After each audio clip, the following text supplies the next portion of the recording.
For everybody in the dating world, I have a question for you. What is happening?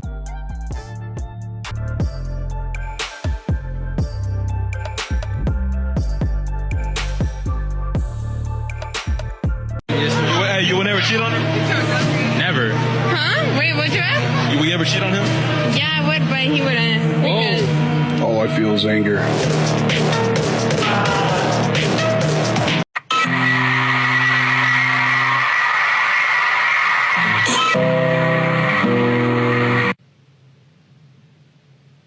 How? This is not something that you should be sad about, madam. You are a bad friend. How can you be plotting on your friend's man?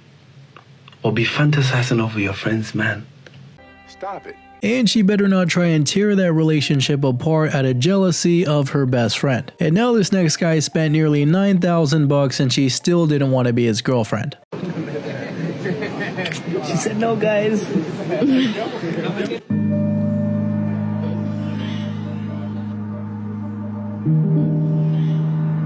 A moment of silence. $9,000 on a trip just to get told no, and bro is on the internet smiling through the pain.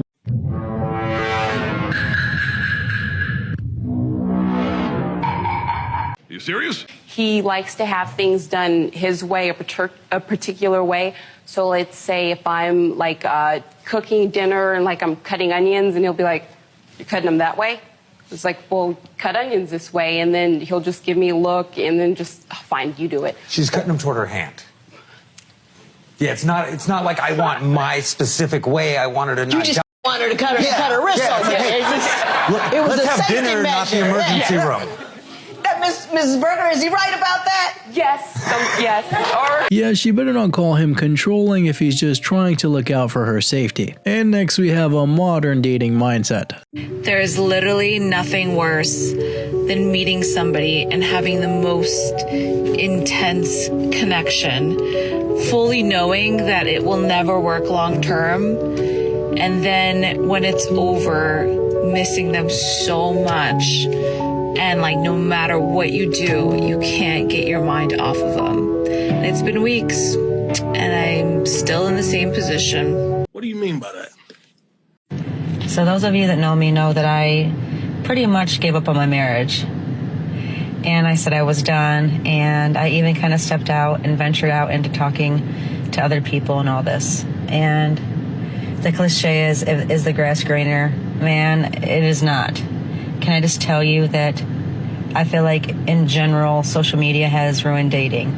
Yeah, there ain't nothing out there. There's just not. I mean, stay home, stay where you're at, make your family work. Septum nose theory, ring strikes again. And some would say that if you read the same book twice, you end up with the same result. And now this next guy was getting indicators of interest from a married lady. I mean, I would say I appreciate the compliment, but in your second and third video from September 16th is you and your husband. And it says, love of my life. So unless you got a divorce in the last 2 weeks, I don't think you should be saying stuff like that. And the fact that I even have to make this video is a huge problem. I don't like where this is going. Yeah, people don't pull over no more. Like, when you over here in the shoulder, they don't, like, get over to the other lane no more. Like, why is everybody driving beside my mother's car? Like, I have a flat tire, and they steady driving in the lane right next to me. Like, aren't they supposed to get over? 60% of men from 18 to 29, it's not even like they want to date anymore. They're single and they're not looking. So we're dealing with a very small pool of men, which means we need to be wise. But I'm sorry, but I don't think any of y'all know how men work. Because the way that I'm hearing you guys talk, it's like two different worlds. They also look like they don't understand her and don't care about it either. And next we got some standards. They want to be approached by a 6'2" man that makes $300K a year.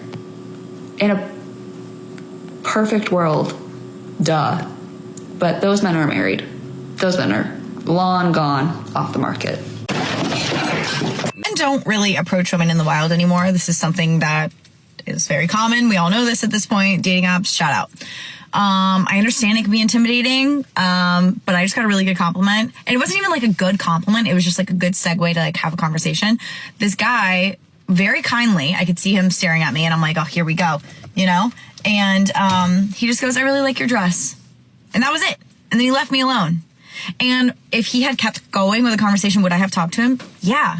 Because that was normal. The guy just gave her a simple compliment and her reaction might have varied if she didn't find him attractive. And now this next lady expects the guy she dates to pay her bills. It ain't paying your bills, pouring into you, elevating your life, changing your lifestyle, adding value to you, then he's a motherfucking burden. Who the wants to wake up and have to suck and fucking cook and clean for a mother? Hey, bro, come on now, dog. So I'm going through a divorce, and the other day I had to humble myself and tell my ex that I am no longer able to afford my lawyer and I need to just surrender to whatever happens. And these last couple weeks he's been a little bit nicer, so I figured by me being vulnerable, he would maybe have a heart. And then today, he tells me that my car, it's in his name, the only car that I have to transport my kids to school, our kids, the car that I need to get to work, that I pay for every month, that if I can't refinance and put it in my name, that he's gonna sell it because it's in his name. My credit score is bad, and he knows this. And so when I asked him, how do you expect me to do that with my credit score? And he says, I don't have an answer for you. Well, since she's getting a divorce, her ex-husband isn't really responsible for her problems anymore. And now the question for this next one is why?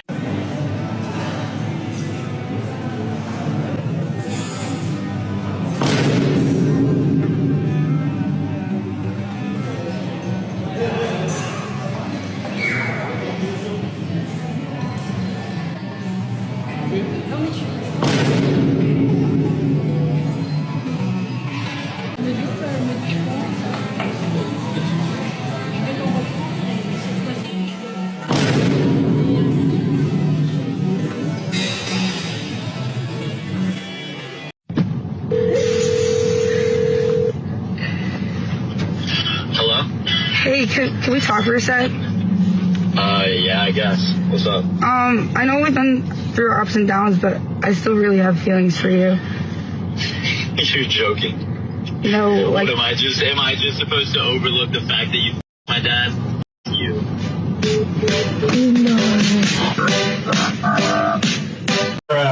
Now her friends could be worried about her being around their fathers. And now you can see that this TikToker doesn't really understand the other perspective. The youngest I would date currently is 30. And to me, that's pushing it. Like, that's still a little too young at my ripe years of 35 years old. And this man says to me that he would date a woman who is 20 years old. He's 33. She knows she can't compete with a 20-year-old, a 25-year-old. She cannot compete, and that is what's jarring her reality. All right, I'm done being a strong, independent female. I'm ready for a man to come into my life and make it easier. Applications are open. I'm here to tell you right now, we don't care. Let me tell you. I'm sitting here, 38, no kids. No kids on the horizon either, because I'm not married and don't have a partner. Why is it so hard to find a loyal man? Like, what? I'm just trying to, think. No, but for real, why is it so hard to find a loyal man? I swear, being 38 and single with no kids is such a wild ride, because one day you can feel like an absolute loser. All of your friends are busy. They're in relationships. You're staying in on Friday night. You don't have a date. Your hair is slicked back. You don't know what's next for you. It's really overwhelming. You don't know your direction in life. You can feel so completely alone. Where are the men? Where do y'all hang out? If you don't go to coffee shops, I'm so tired of like going to a bar or like go to different events and they're like 90% of the ladies and only 3 men hang out in the corner. Do you guys just not leave the house or like go outside? Well, they could check their friend zone and there will likely be a guy ready for a relationship. Really hope you enjoyed these ones today, and don't forget to like and check out the book in the video description and the video right above me.